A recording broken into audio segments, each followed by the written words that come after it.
to lesson 103. Yeah, okay. Anyway, well, as we continue along with our practicing the principles of the Course in Miracles, I think it's basically a process of undoing our investment in the ego's thought system, undoing our investment in fear. And how do we do that? Well, I wanted to mention about our beloved brother Thich Nhat Hanh, who left his physical body on earth yesterday. And I loved his books and all the practices that he presented to the world. There he is, Thich Nhat Hanh. Yeah, he's now in spirit world, and I woke up this morning with him on my mind, and I feel his presence, and that brought me to wanting to talk to you about mindfulness, one of our beautiful practices through the Buddha's teachings, which really put us into the moment, put us into the presence of love within us. And Thich Nhat Hanh, good morning, Susan, had a beautiful way with words. His words were so magical, and when I read his books, they just bring a lightness to my heart. And oh, hi Sherry. Yeah, so much respect for him. And yes, I mean, he goes way back. He passed away yesterday at the age of 95. And I know there's a photo of him also with Martin Luther King Jr. So that goes way back.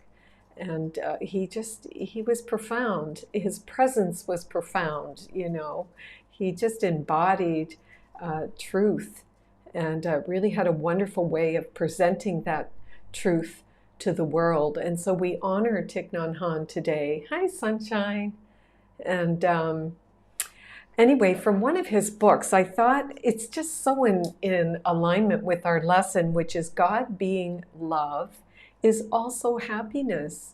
And so we have to know that if we're not happy, if we're not experiencing a peaceful, mindful presence of the love that's so available to us in every moment, then we have invested in the ego's thought system. We have invested in fear, we have invested in regrets and self-doubt and self-hatred, and all of this is coming from our past. But we are being told today by the Master Teacher Jesus that God being love is also happiness. And Thich Nhat Hanh, in one of his books that I'd like to read to you, let me get it up here, because I just thought it's so perfect and in alignment with what we're going to be talking about this morning. And it's from his book, let me get the title of it here.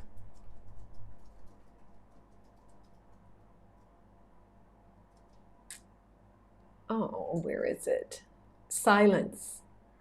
The power of quiet in a world full of noise.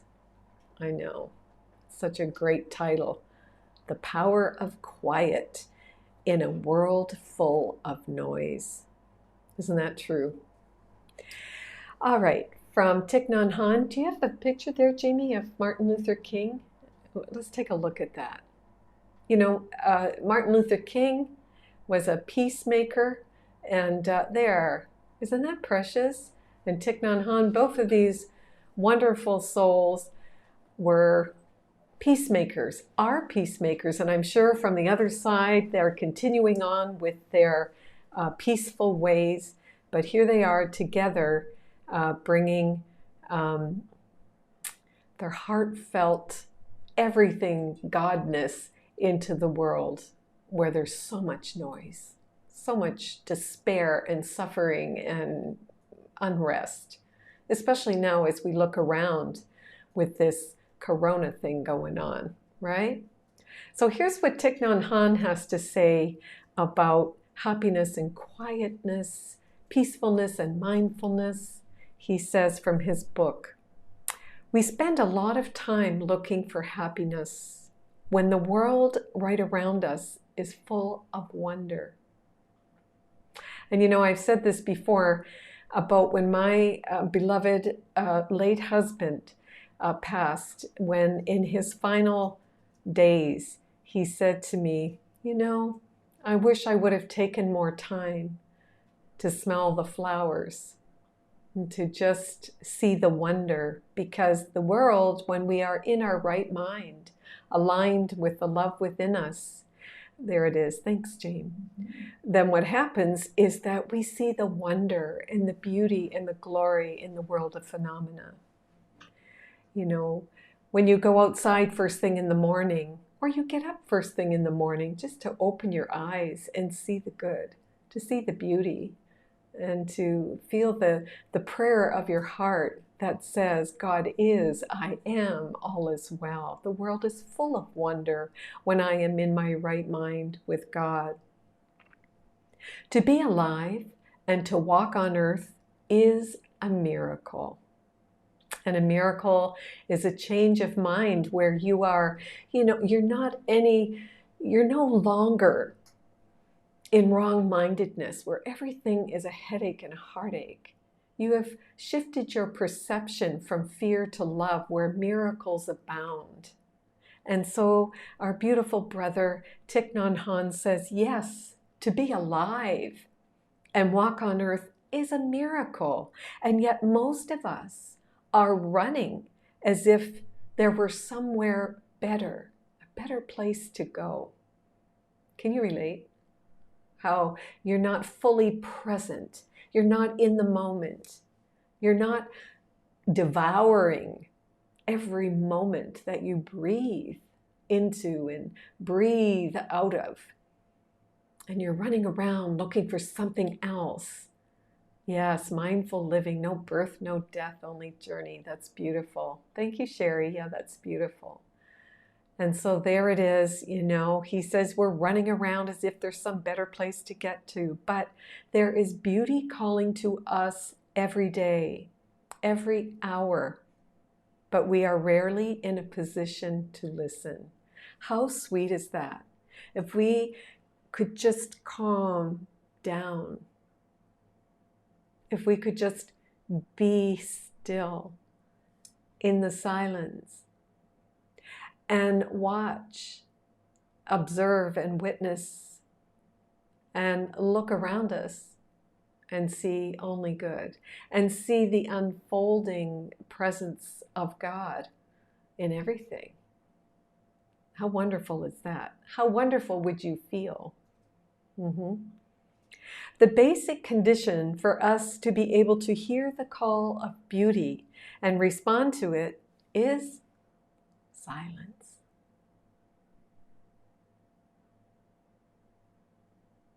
If we don't have silence in ourselves, if our mind, our body are full of noise, then we can't hear beauty's call. Isn't that a wonderful sentence? I just think that is so profound. If we don't have silence within ourselves. And really, God is an experience. And when you experience love, peace, joy, really, there are no words. There's only silence. It's just a full embodiment of the presence of God, the presence of beauty, the presence of love in every moment. How to put that into words? Words are so limiting. But the experience of God, of love, of beauty, comes from silence. There's a radio playing in our head. Radio station NST, nonstop thinking. The spin of the mind. The thoughts are coming and going, and you're latching on to the thoughts, making those thoughts real, when in truth thoughts are not real. Thoughts have no meaning. Thoughts are meaningless. But we attach to the thoughts, and the thoughts become more thoughts, and we spin in this ball of confusion, feeling lost and afraid, far from the beauty, far from the love, far from the presence of God, in the spin. And yet there love and beauty sits. There is the presence of God sitting, waiting for your return. Our mind is filled with noise, and that's why we can't hear the call of life. Constant thoughts. We're analyzing, we're comparing, we're jumping from here to there, looking and seeking. We're trying to make sense out of a world that you can't make sense out of because it is a dream world. It doesn't exist. We can't hear the call of life, the call of love, because our mind is rocking and rolling with nonstop thoughts. Our heart is calling us, but we don't hear.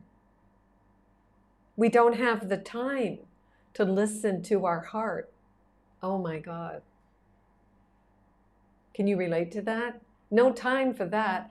No time to just be still and listen to our feelings, to the desires of our heart. What's really calling me? What's really there in my heart? I don't know because I am so busy. I don't have time to get in touch with my heart because I'm busy in the dream world. Can you relate? Mindfulness is the practice that quiets the noise inside us. Mindfulness. Practicing the presence, mindfulness. Without mindfulness, we can be pulled away by many things. It is so true. I remember with my late husband living in Seattle, and often we would go to the Korean temple, the Buddhist temple, and we would all sit down on the floor at this table, long table, and the monks would join and the bell would ring and we would sit and we would eat and we wouldn't talk and we wouldn't do anything but be in the moment of our eating, enjoying the food and tasting the loveliness of the savory spices, and being present to the textures of the food that we were putting into our mouths, and feeling the gratitude for the elements that grew the food, the sun that made photosynthesis possible for the beautiful spinach, and the Mother Earth who brought forth the plants from her seeds. And in that mindful eating, there were such treasures to be found. Treasures of gratefulness, thankfulness for absolutely everything. As I chewed every bite, mindful eating, no talking, mindful eating. What a wonderful practice. And then we would do the dishes, and there was no talking. There was just doing the dishes, picking up the teacup and putting the cloth or the sponge into the cup, feeling the texture of the sponge in my hands and the feel of the bubbles from the soap and the smell and the fragrance of the dish detergent as I washed every cup and plate and spoon. Present to what was happening, present to the moment, practicing mindfulness in the silence. Sometimes we are pulled away by regret and sorrow concerning the past. Do you ever do that? You think about something that you did or something that you said from that timeline, that past, and then you get caught up in it and you start to think about it and you mull it over and over in your mind, wishing you would have said it differently, wishing you could have showed up differently. Not being mindful that you are here now in the presence of God. That presence is in your heart, right here, right now. And that love is all encompassing. But when I choose to get caught up in my past, my mind begins to spin again. We revisit old memories and experiences only to suffer again and again and again. Why do we do that? Because we have an investment in fear. That's why we do that. We're so afraid of the light. We're so afraid of the beauty in our soul. And so we continuously put all our energy, our investments in fear, and the only return we get on those investments in fear is more fear. And so around we go, suffering. Again, the pain that we've already experienced. You experienced that pain of whatever it is you did when you were 22 or 45. You already experienced that pain. Why do you put yourself back there to re-experience that pain again? It's easy to get caught in the prison of the past, and it is a prison. Just ask anybody who's addicted. And you know, all of us have addictions to something.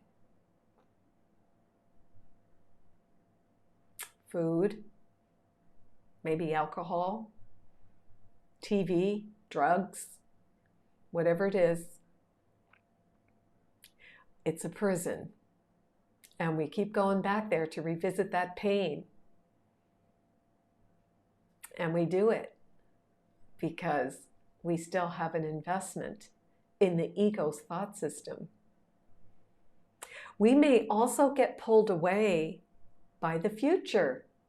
Oh my goodness, thinking about next week or that meeting that you have coming up, or that conversation that you have been avoiding. Do you have any of those? You need to talk to someone about something tomorrow, and you're worried about it in the moment. Not practicing mindfulness is suffering.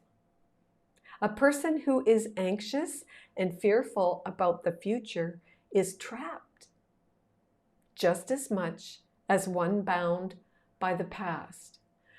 Why? Because that linear timeline, the past and the future, are where it is how the ego keeps you trapped in the belief that you are a body, limited and finite, and that there's nothing else but you as a separate self, the made-up self. And only a made-up self would be worried about the future. Only a made-up self would be worried about the past, about what you did. A separate self is doing the worrying, and that self doesn't even exist. Anxiety, fear, and uncertainty about future events prevent us from hearing the call of happiness.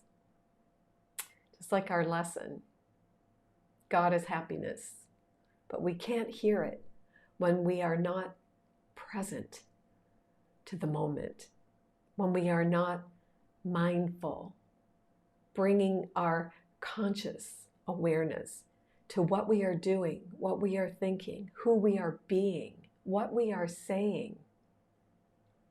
And if we're not present, where are you? If you're not here, using your 5 senses on behalf of the Spirit, then where are you? Jesus tells us in the Course that you are nowhere. Everywhere, everything, love is where you are in truth.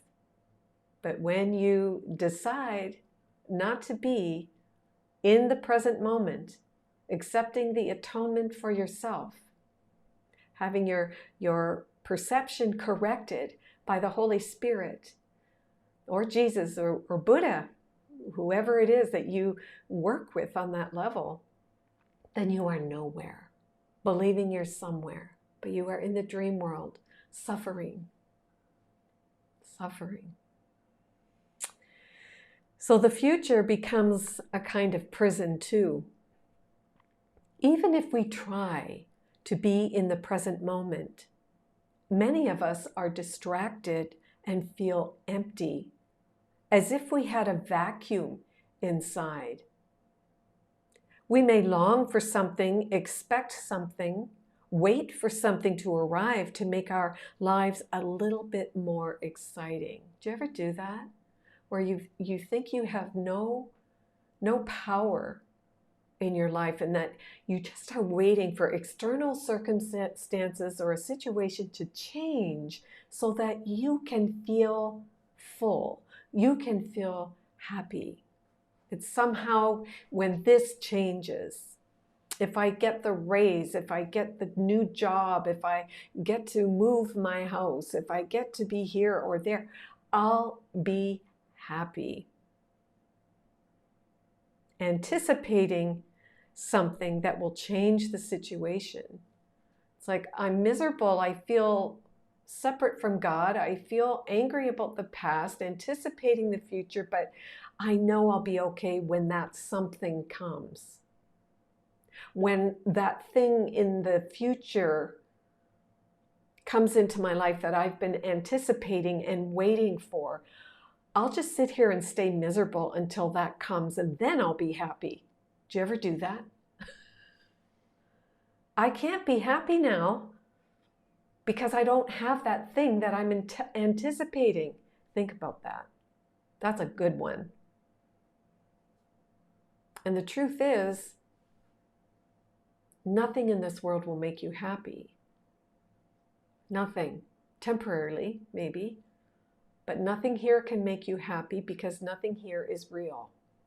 Only that which never changes is real. Love, peace, joy, happiness, all of it. And yet we are not to deny the world. There's beauty in the world.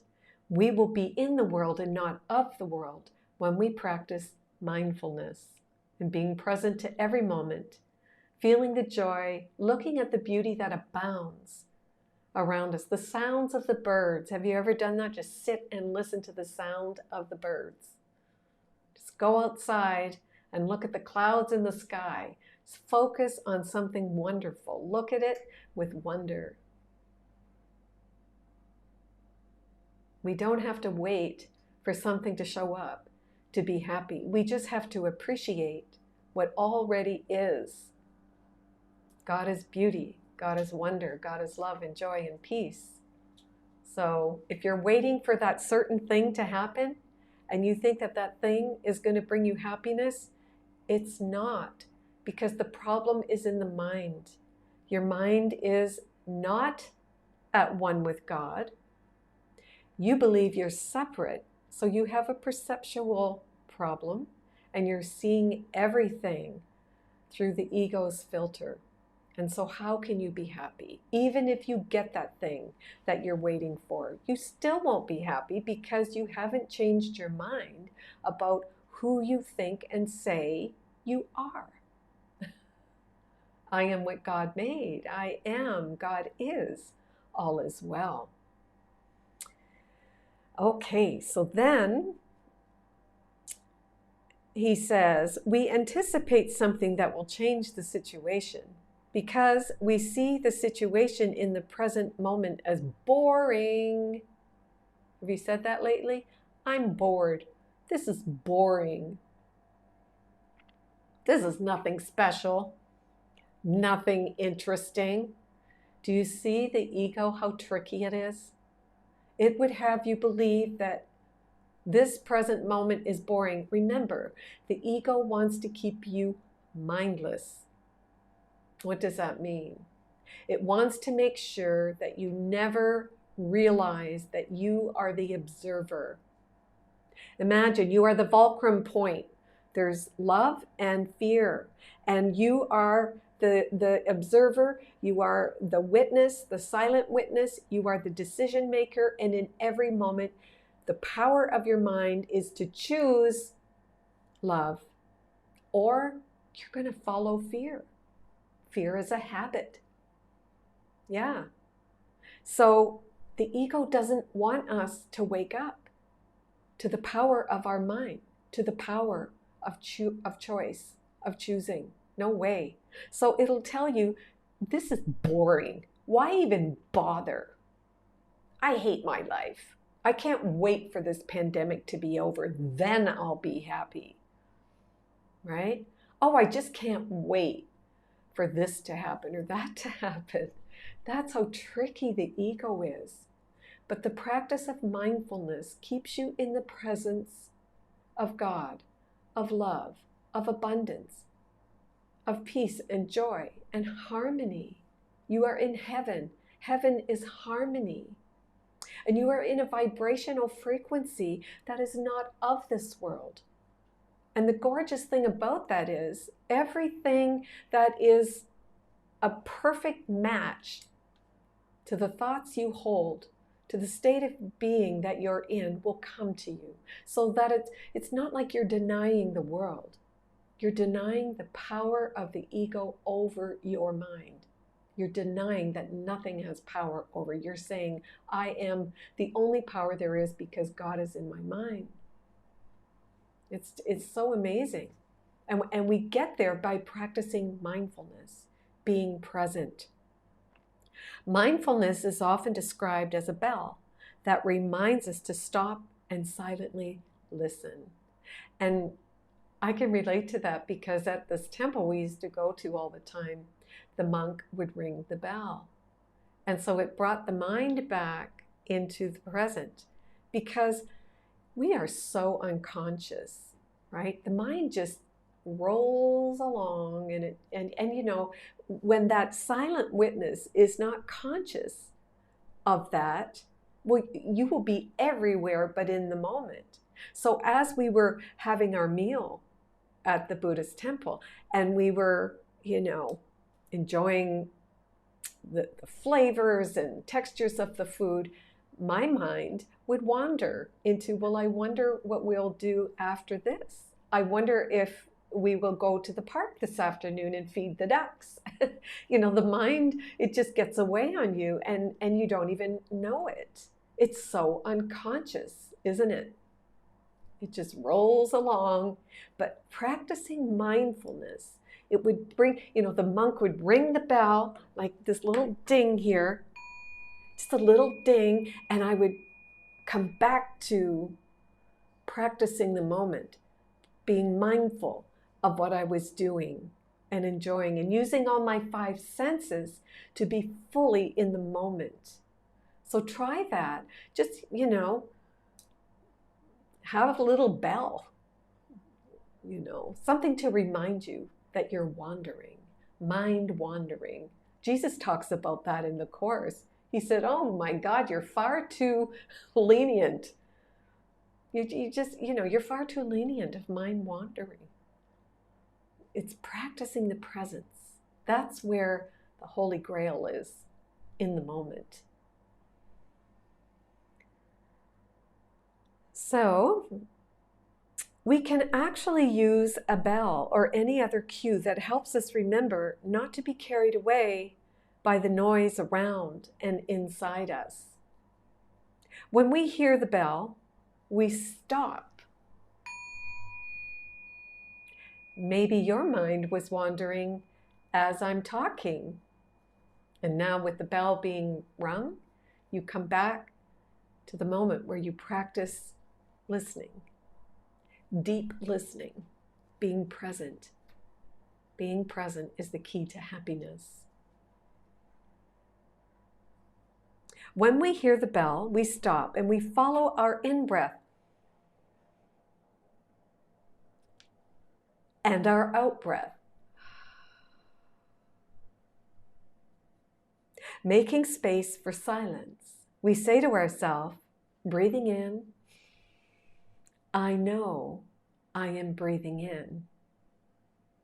Breathing in and out mindfully, paying attention only to the breath. We can quiet all the noise within us by mindfully breathing. All the noise goes away and you empty the mind and you're focused only on the breath, and peace and calm roll over your body like a wave of joy. The chattering about the past goes away, the future, and the longing for something more. And in these times, people are longing for something more. But I would have to say that I feel that this pandemic is a blessing in a way that it's bringing us into the practice of mindfulness, isn't it? Because you can't change the world. There's nothing you can do. If we go back and think about what was happening pre-pandemic time, people were so caught up. Everything was going at lightning speed. Can you remember that? And I remember saying, oh, it feels like things are getting out of control. Things just felt really wonky to me, you know, and we had our so-called freedom and everything else, but you could feel, at least I could feel, this speed up, like something was coming. And when the pandemic hit, I remember, you know, everyone putting on the mask and then thinking, well, in 3 weeks it'll all be over and blah, blah, blah. And here we are at the beginning of our third year of dealing with this pandemic. But as I look back over the months, what has happened for me is that the pandemic has offered me an opportunity to practice mindfulness, more being present to what is happening in my moments to moment. Really, can you relate to that? I mean, of course, in my humanness, we all do it, you know, get caught up and oh my God, what's next and blah, blah, blah. But really, when I really think about it, this pandemic, I have been more peaceful, more calm, more during these last 2 years. It's just, I feel so present, so available. I am available to you, God, because there's nothing else. And I really think it's a blessing for us to practice mindfulness, for us to practice being present, that the presence of God is within us and we don't have anything to really worry about. I mean, there's nothing you could do about anything. So what a wonderful opportunity to practice the presence and mindfulness, being mindful, fully embodying every moment and getting the juiciness out of life. And the more we practice that, the more peace we have, the more calm we have, the more harmonized we are with everything in the world. And the eyes shift.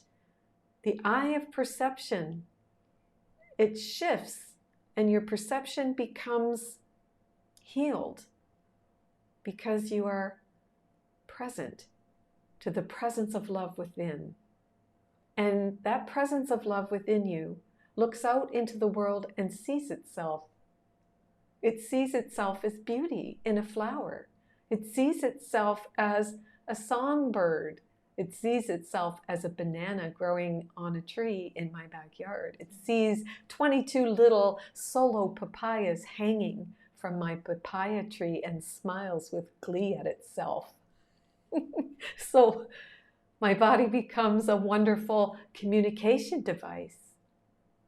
And I allow life to come through me, and I allow it to see itself, and I allow it to speak to itself, and I allow it to use my hands and to use my legs to walk on earth on behalf of it. That's the practice, and it's wonderful. And then we have days where we don't because we forget. But it's in our forgetting that we remember more to be present and to be mindful, that we need to bring our be conscious of where I am, right here, right now. So fantastic. In just 2 or 3 seconds of mindful breathing, we can awaken to the fact that we are alive. Oh, yes. Praise God. We are alive. Just breathe in love and breathe out love. In just a couple of seconds, we become present to truth. I am alive. We are breathing in. We are here. We exist. We exist. We are in the world. We are not of the world, but we are enjoying the world of phenomena because we are allowing the presence to use us, and we are available in every moment because we are here in the moment. The noise within just disappears, and there is a profound spaciousness. Yes, when the mind is empty, it is filled with light. When you're no longer thinking, and spinning because of your practice of mindfulness, because of your practice of bringing your consciousness, your conscious self, right here, right now, the spaciousness opens. It's like you're saying to God, I'm here, God. I'm available. Use me. Use me. I'm present. This spaciousness is very powerful. It's very elegant, very eloquent. It's true. God is elegant. God is eloquent. God is grandeur. And when I'm open and just being in every moment, mindfully being present to the presence within, then I am aware that where I am, God is. And God is never absent. Love is never absent. Peace is never absent. Calm and harmony of thought is never absent because I am present. We can respond to the call of the beauty around us. I am here. I am free. And I hear you. I am here. I am free. And I hear you. Jesus would say, in that presence, you hear guidance coming from the Spirit, the light, in your right mind in God. You will be told where to go. You will be told what to say. You will be told what to do. I am free. I hear you. What does I am here mean? It means I exist, not the made-up self, not the self-concept that you believe you are, not that. I exist, I'm really here because I'm not lost in the past. I'm not in the future. The I, that observer, that presence, is here now, in this moment. And you are mindfully, consciously aware that I exist. Have you ever had the awareness of yourself? You're aware of yourself doing something. That's so wonderful. It's almost like the body is brushing its teeth, and there's an energy that's coming through the body to brush the teeth, but you are observing it with without any attachment. It's like you are completely and totally aware that you are the observer, observing yourself mindfully brushing your teeth. It's so interesting. Okay. I am not lost in the past, in the future, in my thinking, or in the noise inside, in the noise outside. I am here. I am that I am. In order to really be what God made, you have to be free from the thinking, free from anxieties. It's only when we think that we have anxiety. Have you ever thought so much you get a headache? The mind is spinning and thinking and you're anxious. Next time you feel stressed or you have anxiety, it's because you are thinking. Empty. Get into the moment. Empty. And say, I am here. I am free. I hear you. Because the truth is, many of us are not free. We don't believe the freedom that allows us to hear and to see and to just be. And then this is another short few paragraphs where Thich Nhat Hanh says, being silent together. He says, I live in a retreat center in southwest France where we practice a kind of silence called noble silence. Noble silence. The practice is easy. If we are talking, we are talking.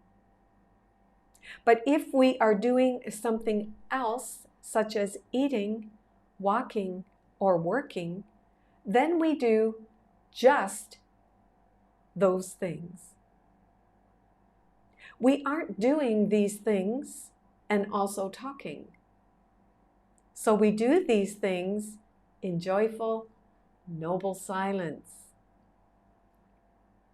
In this way, we are free to hear the deepest call of our hearts. Recently, there was a day when a lot of us, both monastics and lay people, were having lunch together outside, sitting on the grass.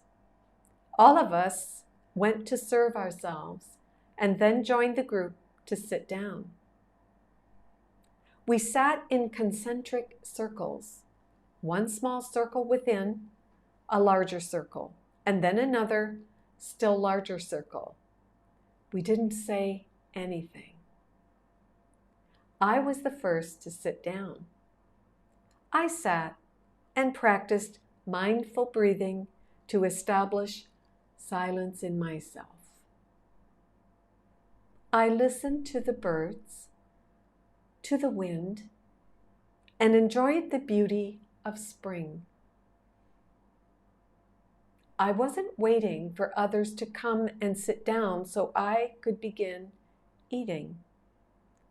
I just enjoyed sitting there for about 20 minutes or more, while other people served themselves and came and sat down. There was silence. But I felt that silence was not as deep as it could have been. Perhaps because people had been distracted while getting their food, walking as they held their plates, and then sitting down. I sat in the silence and observed this. That is such a great practice. Sitting in the silence and observing. Without talking, just observing. Practicing mindfulness. So, again, that book, Silence, it's so wonderful. He has so many books, and we pay our respects and our heartfelt gratitude for the blessings that this wonderful teacher, Thich Nhat Hanh, for all that he gave us, all that he brought to the world. His light is still shining from the other side, and the molecules of his love are everywhere in our universe, in our cosmos. It's just that his physical presence is not with us, but he is everywhere. And so we are grateful. So thank you, Thich Nhat Hanh. Yeah, thank you. All righty. Well, now we're ready for our lesson. We have an anonymous question. Okay. Okay, and the question is, I've had this question for the past few days. I think you might have the answer. How to find the purpose of life? Why need to go through this struggle? Walking away is easy and will give peace. Thank you for your question. Well, if you're a Course in Miracles student, to the teachings of Master Jesus, then his answer would be, your purpose in life is to forgive. That is the purpose. We have no other purpose. I mean, we do things in our life such as grow, go to school. We think our purpose is to get the best grades and then to graduate and go to university and get good grades and be the best in our class. And then we think our purpose is to get married, and our purpose is to have kids, and our purpose is to be whatever it is. That is not our purpose. Those things are incidental. You don't take those with you when you leave your physical body. But what we're here to do, our true purpose, is, number one, to forgive the belief that you are separate from your sacred self. To forgive the belief that you are an ego and a limited body. To give forth of all of the attack thoughts in your mind that are nothing but defenses against the love that you are. That is your purpose. And once you start to forgive these attack thoughts, when you hear yourself say things like, I'm so stupid, that is an attack thought. Your purpose is to say, I give this belief that I'm stupid to the Buddha within me, or, my higher self, or call it Jesus, call it what you want, but there is a power greater than you that knows your innocence. And if you do not accept your divine innocence, then you are going to think that your purpose is to do everything else and you will walk away from people, you will push people away, you will cut people out of your life, you will think that's the way to find happiness. But you just deepen the guilt, and you deepen and reinforce the belief in separation. So in one sweet, easy answer, forgive, forgive, forgive. Forgive those attack thoughts. They're not who you are. Change your perception. You are what God made. You are whole, perfect, and complete. And until you accept your innocence, you will find life very, very difficult. Yeah. Okay. Thank you for that question. Yeah. Anything else?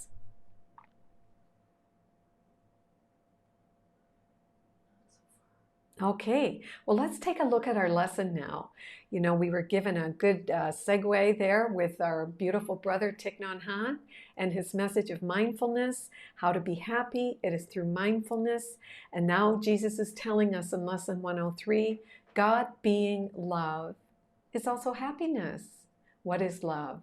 It is all encompassing. There's no opposites in love. Love is not only peace and joy and happiness and serenity. Love is all-encompassing joy and happiness. So we've been on this theme of happiness for a while now, and to finally be happy, we have to drop our investment in fear. And what is fear? It is the belief that I am not what God created. Just think about that for a minute. In truth, you are everything that God is. God created you. You didn't create yourself. But the Christ in you, the Buddha nature, for all the Buddhists listening to me, it's the same thing as the Christ within. There's no separation. right? So we have to undo our investment in fear. We think that we are separate from what God made, and we're not. We are one with that. And so the suffering is because you are invested in the ego's thought system, which is based on attack and defense. It's based on guilt, fear, punishment, sin. Oh, it's ugly. So, to experience happiness, which is being in the present, it's being mindful that I am, God is, right here, right now. To have an experience of happiness, we have to drop, we have to release, we have to dismantle the ego's thought system to have an experience of God in our body, of God in our minds. Yeah. So, the Course in Miracles says in this lesson, happiness is an attribute of love. So if I'm not happy, if I'm not at peace, if I'm not joyous, all of these words are attributes of love, then I am outside of love. And in truth, I can never be outside of love, which is peace and joy and happiness and all things good. That's not happening, but I'm dreaming that I'm outside of love. And I'm in a fear-based thought system that's keeping me on a treadmill trying to find happiness in a world that offers me only pain and suffering and despair. Happiness cannot be apart from love, nor can it be experienced where love is not. So from the workbook, this excerpt says, the world was made as an attack on God. Ooh, the ego made the world as an attack on God. The ego would tell you, there's the God that you believe in is going to lead you to the grave. You were born and you're going to suffer through your life. That's just what life is. And then you're going to slide right into the grave. And that's the kind of God that you believe in. That's what the ego says. You don't want that God. I can give you something better than that. The ego's telling you that. So we make the ego into a God. But the world was made by the ego as an attack on God. Because remember, again and again, Jesus reminds us through the Course that the ego does not want you to wake up and realize that you are choosing. You are the observer. You are the decision maker, deciding in every moment between love or fear. And remember, love is all encompassing everything God. It is light. And fear is the absence of love, as darkness is the absence of light. So, the world was made as an attack on God, and it symbolizes fear. So this whole world, this dream world that you are invested in, is nothing but fear. And what is the acronym for fear? False evidence appearing real. False evidence appearing real. Fear is not real. Only love is real. Nothing unreal exists. Herein lies the peace of God. If we could just devour those 3 lines with a deep understanding, we wouldn't have to read the book. We wouldn't have to do any practices. We would be just the embodiment of love, consciously aware, mindfully living our life.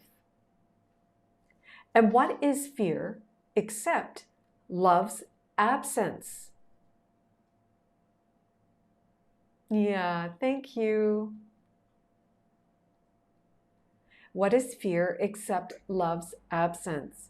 So when I am in the world and I'm afraid, what I'm really saying is love doesn't exist. God is not present. There is no power. There's only this fear. This fear is real.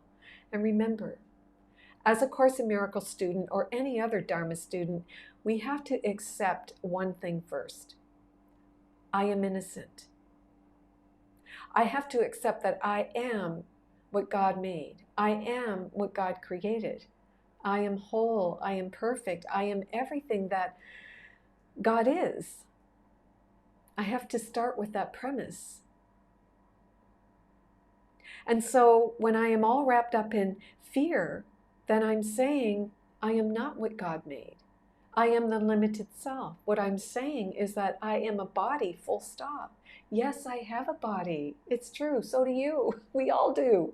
But our bodies are moving temples. They're moving vehicles for the presence of God to have an experience through us. So my eyes can be used by God to see itself. God wants to see itself. And it needs my eyes to see itself. It needs my words to speak and to laugh and to be of good cheer, right? So when I'm wrapped up in fear, which is false evidence appearing real, then I think God is absent. And again, as I was saying, as a Course student or a Dharma student, you have to know one thing here. There's only one power. God is all powerful, omniscient, omnipotent, and omnipresent. There is not two powers. They are not two powers, ever, ever, ever. There is one power. Thus, the world was meant to be a place where God could enter not. How could love enter fear? Love doesn't even know fear exists. Love is all-encompassing. It has no opposites. So God is love. How could we say, God, can you come into my world and fix this? Can you come into my marriage and make it better?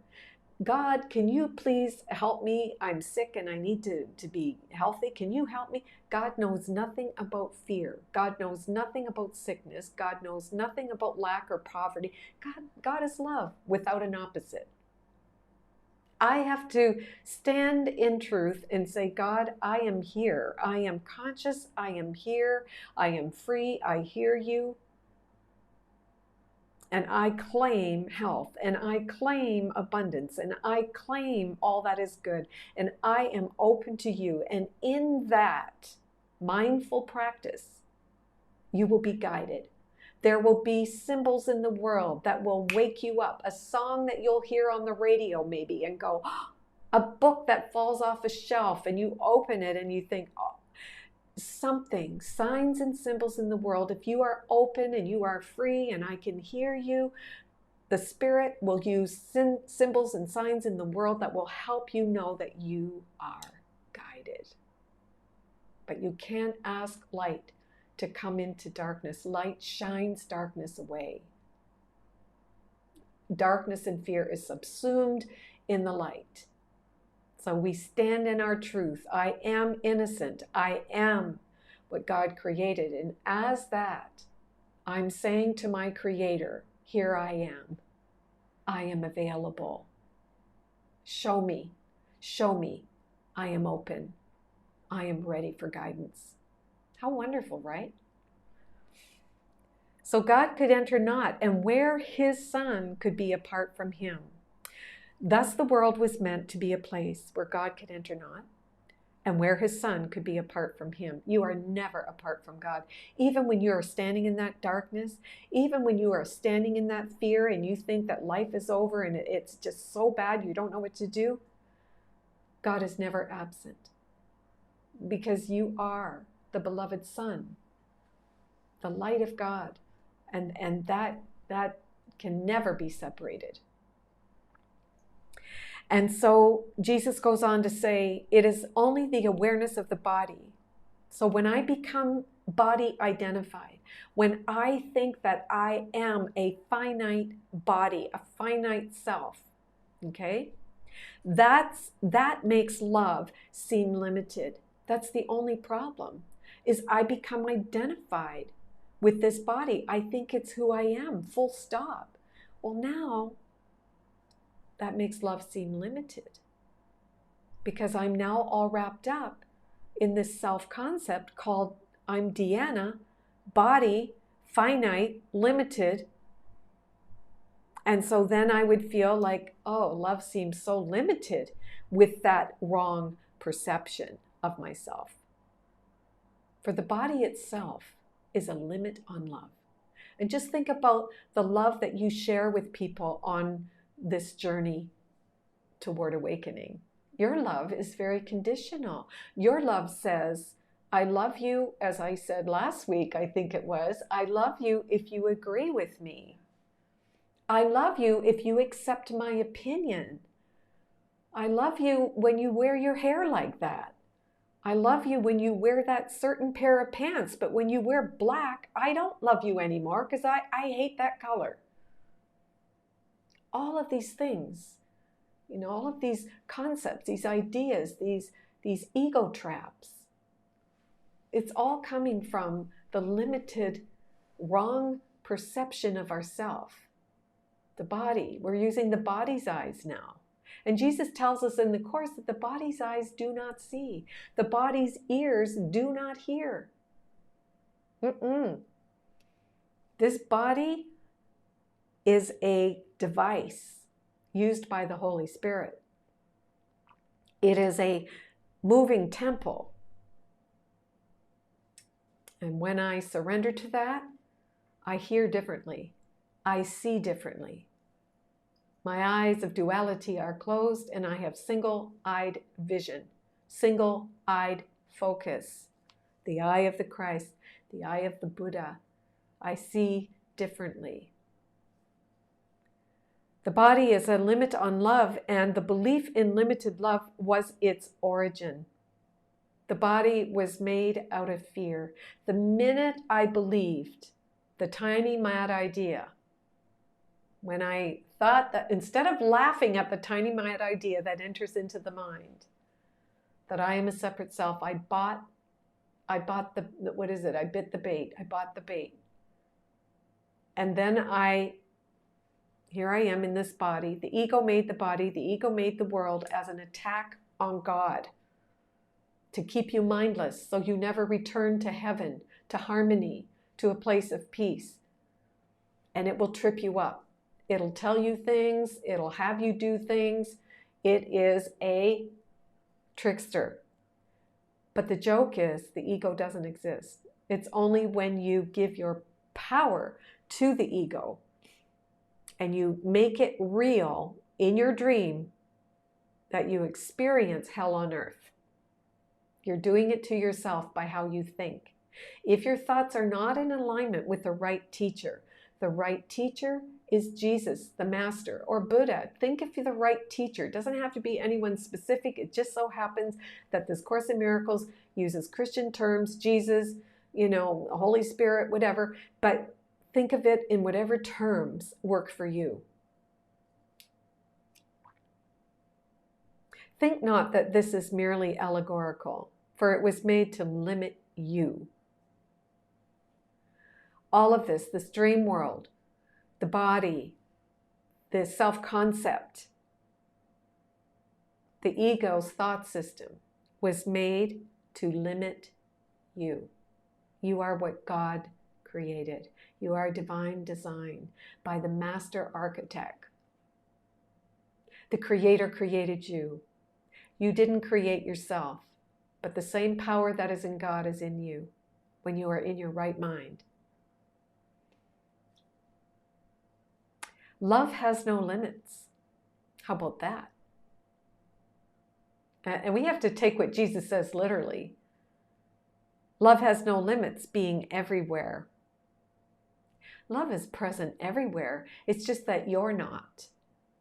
And that's why our beautiful brother, Thich Nhat Hanh, when you looked at his face, it was just the face of serenity, the face of beauty, the face of harmony. When you're in alignment with the love inside of you, in your mind connected with the Creator, then you see love everywhere. And you recognize that whatever's happening is happening for the good. And everything is unfolding perfectly. and you are present in a state of allowing, in a state of acceptance, and you know that you will be guided and told what your role will be. It doesn't mean that we all just sit down on a lotus cushion and do nothing. Sometimes it's very radical, like our brother Martin Luther King. It looked radical. He was standing for truth. So it doesn't mean you don't do anything. But the difference is you're guided from the one that knows. But your purpose is forgiveness. So I forgive this dream world. And now I'm being told my role as I walk in forgiveness and I see truth everywhere, I can be of great service, like Martin Luther King and the great shakers and movers in our world. And therefore, joy is everywhere as well. When love has no limits because it's everywhere, you're just going to feel joyous all the time. And it's not a fleeting happiness. It's a heartfelt joy that is just, you're embodying that because you know the secret. You know that all is well. God is, I am, all is well. How not to feel peaceful? Yet can the mind deny that this is so, believing there are gaps in love where sin can enter, bringing pain instead of joy? So it's in that gap where you believe that you're separate from God. It's in that gap where the ego puts or places sin. And sin is to be without knowledge that you are one with God. You're not conscious of it. When we go unconscious, we forget that we are one with God. And when we forget that we are one with God, there's a gap. It feels like there's a gap. And in that gap is where all the nonsense is, the regrets and the fear and the anger and the hatred and the projections and I don't like you and all of it. That's where the ego places sin, is in the gap. This strange belief would limit happiness by redefining love as limited and introducing opposition in what has no limit and has no opposite. So the love that we experience here, when we believe that we are a self, a separate self, then we have a whole list of what love means to us, to you. We all do. Everybody has their own list of what love means. And if a person doesn't fulfill or meet those needs, then you have no use for them. And that's the love of the ego, is the love of specialness. Special love. It's tit for tat. Special love. You fulfill me. You make me feel happy. You give me everything I need. You know, you are the one and only, blah, blah, blah. Not only with a romantic partner, but with people in general, any relationship. It's based on there's something that you have that I want. It's special. So we do somersaults and cartwheels trying to get that person to give us what we believe is love. And it's not love. It's horse trading. It's I'll give you this, you give me that. That's special love. And that's the ego's love in this world. Yeah. And the good news about this is the Holy Spirit, if she can get a hold of your relationships, it doesn't matter if it's a romantic relationship or with, a mother, daughter, father, son, auntie, granddaughter, it doesn't matter. When the ego enters into a relationship, the relationship becomes very holy, meaning that it's based on forgiveness. I forgive myself first, for holding on to these attack thoughts. And then I forgive you for what you did not do. That's the true meaning of forgiveness. Jesus says the true meaning of forgiveness is I forgive myself for thinking this, and I forgive you for what you did not do. When we get to that part of the book, it'll be interesting. We're only on lesson 103.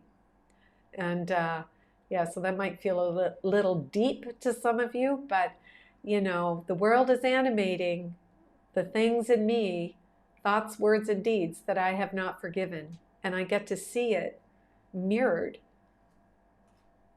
And then, of course, when I think I'm an ego self, I blame the person, blah, blah, blah. And I go into victim, and I feel like I'm unfairly treated, and da-da-da-da-da. But it's all there because it's still in my consciousness, and I haven't rooted it out yet. So anyway, remember that the strange belief would limit happiness by redefining love as limited. Love is not limited. Love is not special. It's all encompassing. Everyone deserves love. Every single human being, everything deserves love. Everybody deserves love. And Jesus says from the text, the ego values only what it takes. So if I take something from you, in other words, I have a special love, meaning I am in a relationship with you because you make me feel good. So I'm actually taking something from you.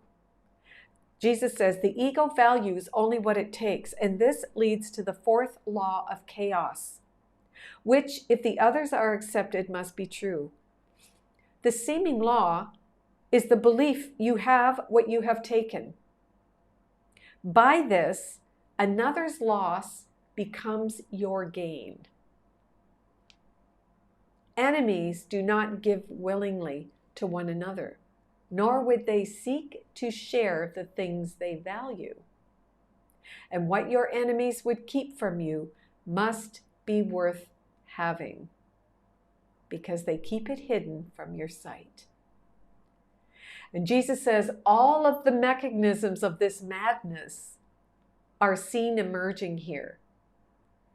The enemy made strong by keeping hidden the valuable inheritance that should be yours.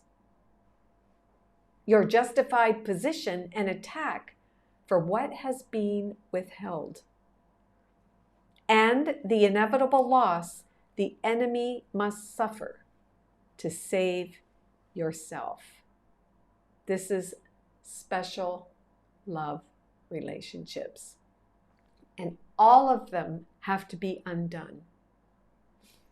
When you're identified, let's say, with the role, as mother, as father, as whatever, when you are identified with the role, oh man, that relationship is special because you will put demands on the people in your space, your daughters, your children, whoever, your sons, or sons to their mothers or husbands to wives. This is all the conflict. This is the source of conflict in the mind. First of all, when I'm separated, when I believe that I'm separate from God, now I make up a special self called I am separate from God. So, I'm over here in my own little world, my special world with my private thoughts, all my beliefs, my, I, me, mine, right? And if you don't agree with me, and if you don't accept me, and if you don't approve of me, then I hate you. It's all special. It's all based on specialness. And now I'm going to be in relationships that are always in conflict. Always, because that you might have said the wrong thing according to that person. They took it personally. You took it personally. Now everybody's upset. Now this conflict goes on and on and on. You wanted them to be something other than they're not. They wanted you to be something other than you're not. Conflicts, continuous conflicts based on specialness. And it's because you can only be a special self, if you believe that you're separate from God. When you're one with God, the Holy Spirit is with you, and everything you think, say, and do will be based on connection. It will be based on love. There is no conflict in connection because I'm connected to spirit. I'm connected to the love in my heart, to the spirit. And because I'm connected, I seek to connect. I seek to make whole, not to maintain the separation, which would be my belief in specialness. Wow. That's why we need to invite the Holy Spirit into our lives. Because Jesus says, you don't know how to heal yourself. Because the self that you think you are is a special self. It's a self-concept that doesn't even exist. So Jesus says, you cannot heal yourself. The Holy Spirit, or a power greater than yourself, is the one that does the healing through you. Fear is associated then with love, and its results become the heritage of minds that think that what they have made is real. So all these self-concepts, all your beliefs, all your ideas, your opinions, everything, you think they're all real. Don't you? It's like my way is the way. And my way is the way gets us in trouble every time. And Jesus the Master is telling us here that nothing that the ego makes is real. Only love is real. Okay. These images, with no reality in truth, bear witness to the fear of God. Wait a minute, to the fear of God, forgetting being love. He must be joy. And the basic error we will try again to bring to truth today and teach ourselves is God being love is also happiness. To fear him is to be afraid of joy. And remember, as we go along, Jesus tells us throughout the course that our biggest fear is the fear of God, which is love, which is happiness. There's a deep, deep fear of that. So Jesus says, watch carefully. Ooh, that's like Thich Nhat Hanh. Be the silent observer. Be the witness. Watch carefully and see what it is you are really asking for. Are you asking for love? Or are you asking for fear? You're deciding. Watch carefully and see what it is that you're really asking for. Be very honest with yourself in this, for we must hide nothing from each other. Think honestly what you have thought that God would not have thought. Oh, what have you been thinking that God would not think? If God is happiness, would happiness think that? If God is love, or since God is love, would love think that? Since God is harmony, would harmony think that? Since God is peace, would peace think that? Think honestly what you have thought that God would not have thought, and what you have not thought that God would have you think. Have you ever stopped to think that God and life are meant to be lived in full joy in every moment? Have you ever thought about that? Like really take that in and just sit with that and say, wow, my life is meant to be joyous in every moment. I wonder why it isn't. My life is meant to be peaceful in every moment, and it's not. Why is that happening? Why is it that I find myself in these relationships that are so full of conflict?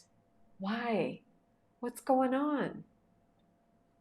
Think honestly about what you are thinking that God would not think, or what you have not thought that God would have you think.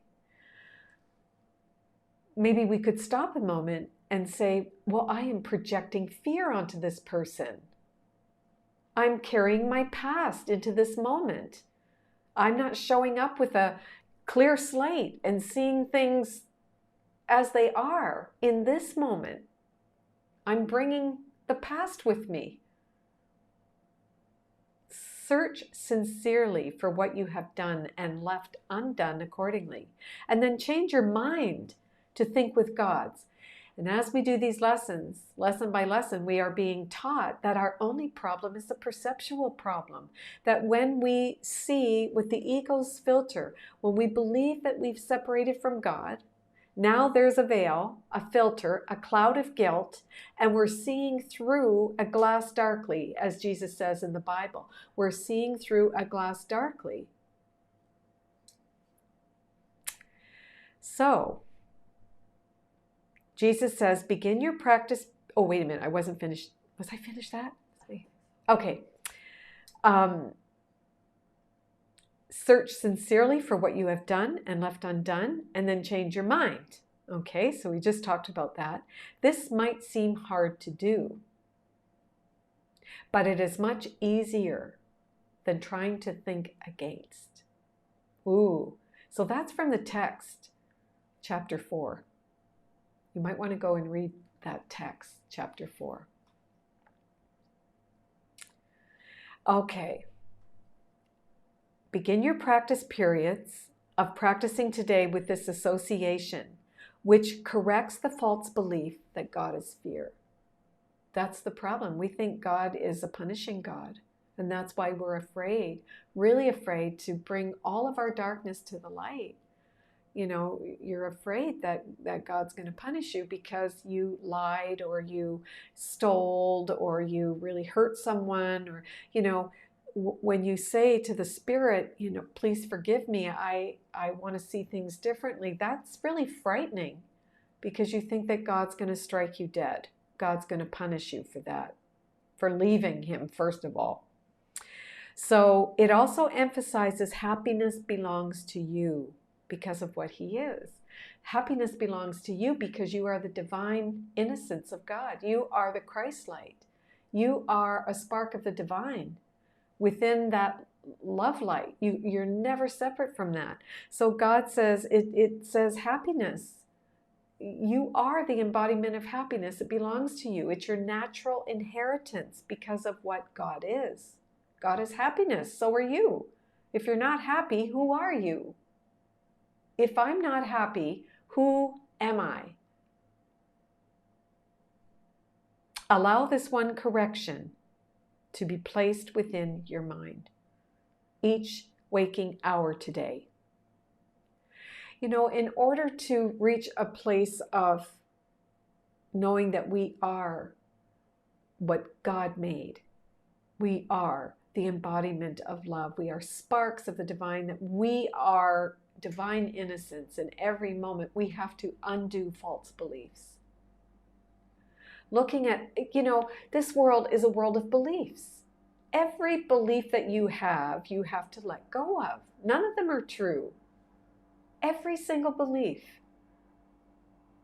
This world is a world of beliefs and nothing more. And when you let go of all those beliefs, wow, you're going to be happy. Yeah, so we have to allow this correction to be placed within our minds each waking hour today. Then welcome all the happiness it brings as truth replaces fear. The truth is, God is, I am. God is, therefore, I am. All is well. So all of this happiness that it brings as truth replaces fear. And joy becomes what you expect to take the place of pain. God, being love, it will be given you. Ask and it shall be given. Accept your natural inheritance. You are innocent. You are born out of the mind of God. Ideas never leave their source. You are the embodiment of love light. And when you are not happy and joyous, you forgot that you are what came out of God's mind. And when you forget that, of course you're miserable. Of course you're sick. Of course you're scrambling for money and rolling around in fear and sadness and despair and desperation and depression. Of course you would be. Because love is everything that God is. And when you forget that you are an idea in the mind of God that could never leave its source, you then will be miserable. And then you live in misery, sometimes blaming God. But you have yourself put yourself there by how you think. Oh my God. And then when you think, woe is me, that's a low vibration. And in that low vibration, which is fear, guess what? You're going to attract to yourself a perfect match. Everything that's fear-based, everything that's scarcity and lack, and everything, oh my God, is going to be in your space. But you did it. And the ego will make sure that you keep staying there because it wants to distract you so much that you will never know that you are the decision maker, that you are the witness and the observer deciding in every moment between love, I am that, and fear, I am nothing. I am a made-up self. You're deciding. Choose again, Jesus says. Bolster this expectation. Ooh, okay, throughout the day, and quiet all your fears with this assurance. And the only way to do that is through practicing mindfulness. Thank you, Thich Nhat Hanh. Practicing the presence in every moment, being mindful that you are here now, and where you are, God is present. God is never absent from this moment. God being love is also happiness. And it is happiness I seek today. I cannot fail because I seek the truth. Thank you, Master Jesus, for this beautiful message. And so what I thought I would do, if anybody has anything, go ahead. If not, I wanted to end today's session with a beautiful, short, very short meditation that was given to us by Thich Nhat Hanh in his honor. So with that, I invite everyone to close your eyes. And we begin by breathing in love and breathing out fear. And just settle in. Be present to where you are right now. Mindful that you are here listening, practicing mindfulness.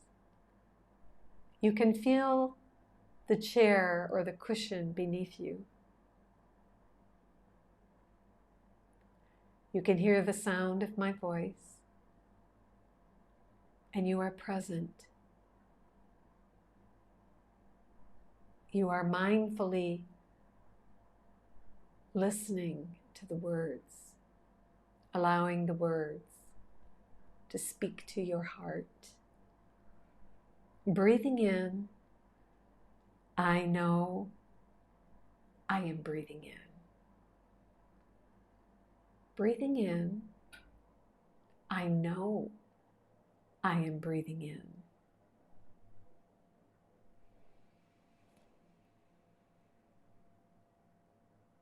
Breathing out, I know I am breathing out.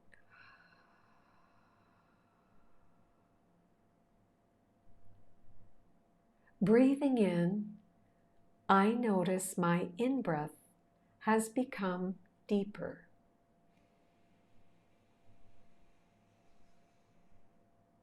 Breathing out, I notice that my out-breath has become slower.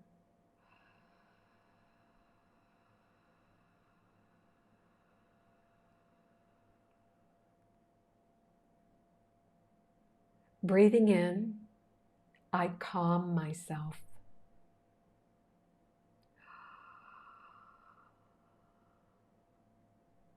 Breathing out, I feel at ease.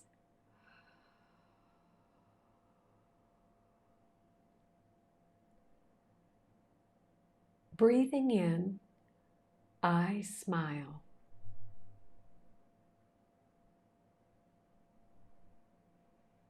Breathing out, I release.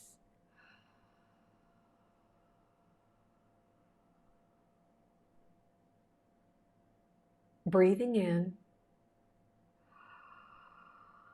I dwell in the present moment.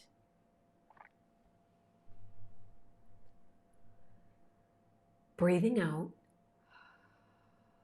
I feel it is a wonderful moment.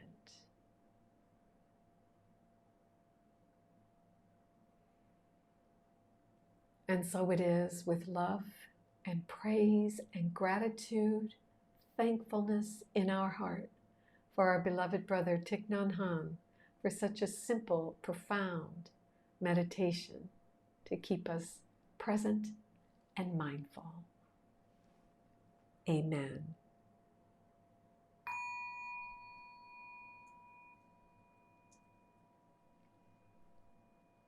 Hi everyone, welcome back. And so I think today is such a wonderful day to begin our practice of mindfulness and practicing the presence, that God is present and God is never absent from our life. And we do that by being mindful in every moment with everything that we're doing. And so again, I give my heartfelt thankfulness to, thank you, Sherry, to our beautiful brother Thich Nhat Hanh and beloved brother Jesus for his profound teachings, and to all of you for joining in every week and wanting to be miracle workers in the world so we can bring a new paradigm to earth that is based on unity and brotherhood of man. And so it is. I end here with a million hugs and kisses, wishing you well, and sending gratitude, always gratitude. So yeah, thank you so much, everybody, for everything. And I look forward to seeing you next week for Soul Astrology. Thank you, Charles. Yeah, thank you. Soul Astrology is coming up in another week or so. We'll keep you posted on that. And I know Jamie will be back next week singing her heart out now that she's got all this technology stuff worked out. Thank you, Anne. And thank you. And we will see you real soon. Walk in peace. I love you guys. Bye for now.